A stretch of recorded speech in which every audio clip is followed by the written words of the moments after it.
ప్రభునందు నాకు అత్యంత ప్రియమైనటువంటి వాళ్ళారా, మన ప్రభువును రక్షకుడునైనటువంటి యేసుక్రీస్తు వారి యొక్క శుభనామములో మీ అందరికీ నా హృదయపూర్వకమైన శుభములు, వందనములు తెలియజేస్తున్నాను. ఉదయకాల సమయంలో దేవుని వాక్యాన్ని ధ్యానం చేసుకుందాము. ఈరోజు వాక్య ధ్యానం కొరకు మనం తీసుకున్నటువంటి లేఖన భాగము యెషయా గ్రంథము 66వ అధ్యాయము 11వ వచనం చదువుకుందాం. ఒకని తల్లి వారిని ఆదరించినట్లు నేను మిమ్మను ఆదరించేదను, యెరూషలేములోనే మీరు ఆదరింపబడెదరు. ఆమేన్. దేవుని నామమునకు మహిమ కలుగును గాక. ఈ వాక్య భాగాన్ని మనం గమనించినట్లయితే, ఒక తల్లి తన బిడ్డను ఎలాగ ఆదరిస్తుందో అలాగ నేను మిమ్మల్ని ఆదరిస్తానని చెప్పని దేవుడు మనకు వాగ్దానం చేస్తూ ఉన్నాడు. అంతేకాదు యెరూషలేములోనే మీరు ఆదరింపబడెదరని కూడా మనకు తెలియజేస్తూ ఉన్నాడు. ప్రియులారా, ఈ లోకంలో ఎన్నో రకాల ప్రేమలను మనం చూస్తూ ఉంటాము. రకరకాల ప్రేమలు అనుభవిస్తూ ఉంటాము, గమనిస్తూ ఉంటాము. అయితే అన్ని ప్రేమల కంటే కూడా ప్రత్యేకమైనటువంటి ప్రేమ తల్లి దగ్గర నుంచి మనం పొందుకుంటూ ఉంటాము. తల్లి తన బిడ్డ పట్ల చూపించే ప్రేమలో ఎంతో యథార్థత ఉంటుంది. ఎంతో నిష్కల్మషటువంటి ప్రేమ హృదయంతో తల్లి తన బిడ్డను ప్రేమిస్తూ ఉంటుంది. అంతేకాదు, తను చూపిస్తున్న ప్రేమకు తన బిడ్డ దగ్గర నుంచి తల్లి ఎటువంటి ప్రతిఫలాన్ని కూడా ఆశించదు. కానీ లోకంలో వేరే వాళ్ళు మన పట్ల చూపించే ప్రేమలో తప్పకుండా కొద్దో గొప్ప స్వార్థం వారిలో ఉంటుంది. ఏదో ఒక ప్రతిఫలం మన దగ్గర నుంచి ఆశించకుండా నిస్వార్థంగా ఎవరు మనల్ని ప్రేమించరు. తల్లి ప్రేమను గురించి మనం ఒక ప్రావెర్బ్ వింటూ ఉంటాం కదా, God's greatest gift is mother's love.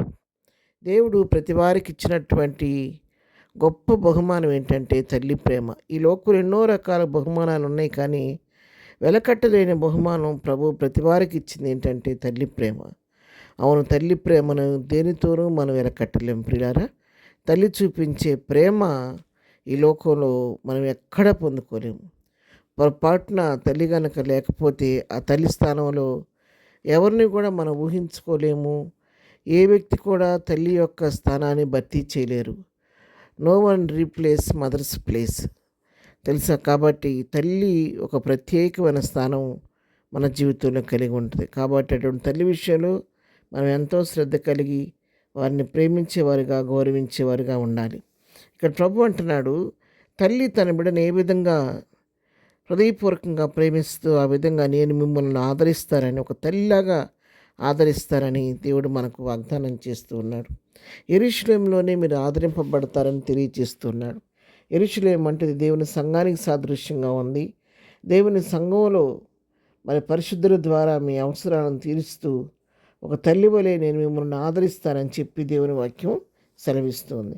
యెషయా గ్రంథంలోని 49వ అధ్యాయం 15వ వచనం మనం చదువుకుంటే, స్త్రీ తన గర్భమున పుట్టిన బిడ్డను కరుణింపకుండా తన చంటి పిల్లను మరచనా, వారైనా మరచుదురు కానీ నేను నిన్ను మరువను. ఇక్కడ చూడండి, ఒక స్త్రీ తన గర్భమును పుట్టినటువంటి చంటి బిడ్డ పాల కొరకు ఏడుస్తూ ఉంటే ఆ తల్లి బిడ్డను కరుణించకుండా ఉంటుందా? కఠినపరుచుకుంటుందా?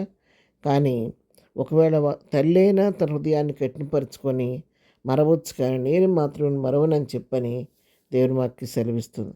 దురదృష్టవశాత్తు ఇప్పుడు ప్రస్తుతం ఉన్న పరిస్థితుల్లో సమాజంలో కొన్ని ప్రత్యేకమైనటువంటి కేసులు మనం చూస్తున్నాం.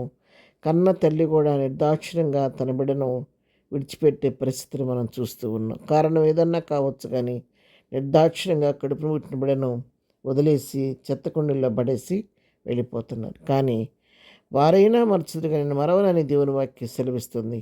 ఒకవేళ తల్లి అయినా మరవచ్చు, కానీ మరవని దేవుడు నీకు నాకు తోడుకున్నాడు. ఉదయకాలం ప్రభు వాక్యం వింటున్న నీతోనూ నాతోనూ ప్రభు మాట్లాడుతున్నాడు.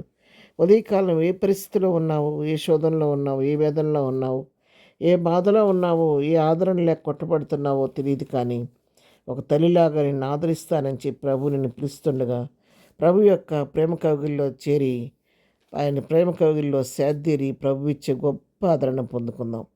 ప్రార్థన. ప్రేమగల తండ్రి, పరిశుద్ధురాని పాదముల కొందనాలు. ఉదయకాలం మాకు ఇచ్చినటువంటి ఈ శ్రేష్టమైన వాక్య భాగాన్ని బట్టి నీకు కొందన. అవును ప్రభు, ఒక తల్లి వలె మమ్మల్ని ఆదరించే దేవుడు మాకున్నందుకు నీకు వందనాలు చెల్లించుకుంటున్నావు నాయన. ఈ దినం వాక్యమైన ప్రతి బిడ్డను ఆదరించండి, కనికరించండి. ఈ దినం మేము చేయి పనిపాట్లు రాకపోకలు క్షేమం దయచేయండి. ఈ దినం బర్త్డే మ్యారేజ్ చేసుకున్న బిడ్డలను దీవించి ఆశీర్వదించండి.